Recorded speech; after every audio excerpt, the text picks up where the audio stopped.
অপূর্ব সুন্দর রঙের যে ফুল, এই ফুলগুলো একগুচ্ছ বা যৌগিক ফুল গুচ্ছাকারে ফুটে থাকে। একবার ফুটলে অনেক দিন থাকে।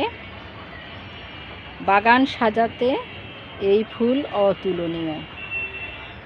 এটা হচ্ছে হালকা লাল রঙন বা এটাকে বলা যায় মিষ্টি কালার রঙন। ছোট ছোট পাতা, ফুলগুলো 5টি পাপড়ি বিশিষ্ট, মাঝখানে ছোট্ট পরাগধানী। তবে এটা ডাল থেকেই বংশবিস্তার করানো হয়। এটার কোনো ফল দেখি নাই এবং বীজও এ পর্যন্ত দেখি নাই। এটা ডাল কাটিং লাগালেই গাছটি হয়ে যায়।